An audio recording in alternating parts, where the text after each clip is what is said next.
আসসালামু আলাইকুম রহমতুল্লাহ। আশা করি অনেক অনেক অনেক ভালো আছেন। শূন্য থেকে গ্রামার শিখে আয়োজনে আমরা আজকে 9 নম্বর ক্লাসে চলে এসেছি। আমাদের সবাই কিন্তু অনেক অধৈর্য হয়ে গেছে, প্রচুর কমেন্ট আসতেছে, স্যার পার্শ্ব স্পিচের ক্লাস কেন শুরু করছেন না, পার্শ্ব স্পিচের ক্লাস কেন শুরু করছেন না। ভাই আমি বলেছি একদম শূন্য থেকে নিয়ে আমি সব কিছু দেবো, ঠিক আছে।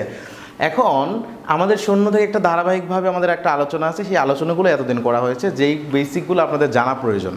বেসিকগুলো না জানলে পার্শ্ব স্পিচে ডিরেক্ট আসা যায় না, ঠিক আছে।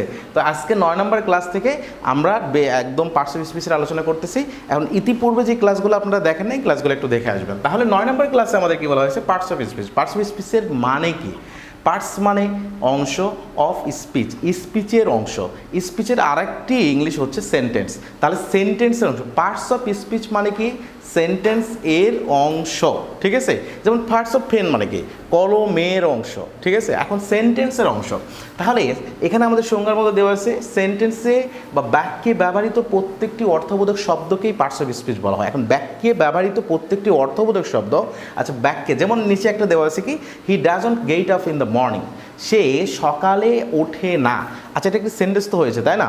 তাহলে এই যে সেন্টেন্সে কতগুলো ওয়ার্ড আছে, যেমন হি একটা ওয়ার্ড, ডাজ একটা ওয়ার্ড, নোট একটা ওয়ার্ড, গেট একটা ওয়ার্ড, আপ একটা ওয়ার্ড বা গেট আপ মিলে একটা ভার্ব হয়েছে, তারপর হচ্ছে ইন একটা ওয়ার্ড, দ্য একটা ওয়ার্ড, মর্নিং একটা ওয়ার্ড। এই যে এখানে 7-8টা ওয়ার্ড মিলে একটা কি হয়েছে, সেন্টেন্স হয়েছে। তাহলে যেহেতু এখানে 7-8টা ওয়ার্ড মিলে সেন্টেন্স হয়েছে, তাহলে এই যে প্রত্যেকটা ওয়ার্ডই এই সেন্টেন্সের অংশ কিনা, সেন্টেন্সের তো অংশ, তাই না?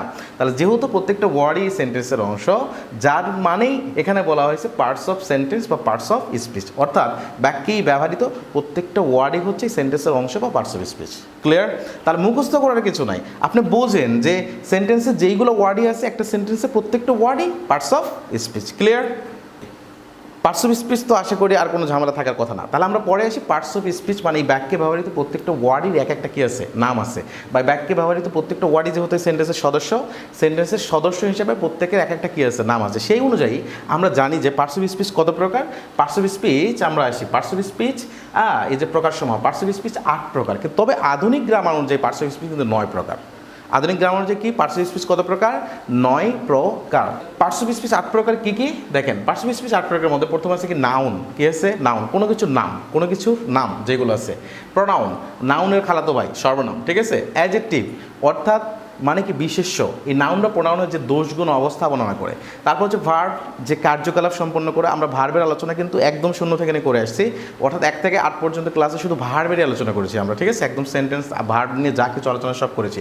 অ্যাডভার্ব, ভার্ব বিশেষণ, অর্থাৎ এই ভার্ব সম্পর্কে অতিরিক্ত তথ্য প্রদান করে থাকে। প্রিপোজিশন, দুইটা ওয়ার্ডের মধ্যে ইন্টারনালি সম্পর্ক স্থাপন করে দেবে। কী করে দেবে? ইন্টারনালি সম্পর্ক স্থাপন করে দেবে। কনজাংশন, সংযোগ করে দেবে। ডিরেক্ট মানে একজন আরেকজনের মধ্যে সম্পর্ক স্থাপন করে দেবে। ওকে। তারপর হচ্ছে ইন্টারজেকশন। ইন্টারজেকশন মানে কি? মানে হচ্ছে আকস্মিক মনের ভাব যেগুলো প্রকাশ করে হয় যেইগুলো ওয়ার্ড দ্বারা, সেই ওয়ার্ডগুলোকেই বলা হয় কি ইন্টারজেকশন বা অন্বয় অব্যয়, ঠিক আছে। আচ্ছা, তারপরে আরেকটা প্রকার যেটা আধুনিক গ্রামার অনুযায়ী, সেটা হচ্ছে ডিটারমিনার। যদিও বা এটা ট্রেডিশনাল গ্রামার অনুযায়ী অ্যাডজেক্টিভের মধ্যে ছিল, এখন এর ব্যবহার এত বেশি যার কারণে এটা একদম ভিন্নভাবে একটা করে দিয়েছে। তাহলে হচ্ছে ডিটারমিনার। কি হচ্ছে ডিটারমিনার? তাহলে noun, pronoun, adjective, verb, adverb, preposition, conjunction, interjection and determiner. তাহলে আজকে আমরা পার্টস অফ স্পিচ শিখলাম এবং পার্টস অফ স্পিচের প্রকার যেগুলো আছে সেগুলো আমরা শিখলাম। নেক্সট ক্লাসে ইনশাল্লাহ আমরা দেখব প্রত্যেকটা পার্টস অফ স্পিচ বা এই পার্টস একটা সেন্টেন্সের সদস্য যারা আছে, প্রত্যেকটা সেন্টেন্সের সদস্যদের নিয়ে আমরা ডিটেলস আলোচনা করব। ইনশাল্লাহ সাথে থাকবেন এবং ভিডিও যদি ভালো লাগে অবশ্যই কিন্তু সাবস্ক্রাইব করুন, বন্ধুদের মাঝে শেয়ার করে দেবেন। এবং সবচাইতে গুরুত্বপূর্ণ যেটা বিষয় হচ্ছে, প্র্যাকটিস যদি আপনি না করেন, never ever you will be able to learn English. So you have to practise. আমি এখানে যেভাবে বুঝিয়ে দিচ্ছি আপনি বিভিন্ন বইয়ে পড়েন, আর আমাদের পেইড ব্যাচগুলো যেগুলো আছে অনলাইনে, আমাদের পেইড ব্যাচেও ভর্তি হতে পারেন। আমাদের পেইড ব্যাচে কিন্তু এইভাবে একদম শুরু ধরে পড়ানো হয় এবং সেখানে শীটপাতি থেকে শুরু করে সব কিছু দিয়ে দেওয়া হয়, ঠিক আছে। এবং আপনাদের PDF বইটাও দিয়ে দেওয়া হয় সেখানে। Okay, so if you have any problem obviously you can ask me in comment box. অবশ্যই কমেন্ট করবেন। So best of luck today and in the next class inshallah we will meet again. Thank you very much. Assalamu alaikum wa rahmatullah.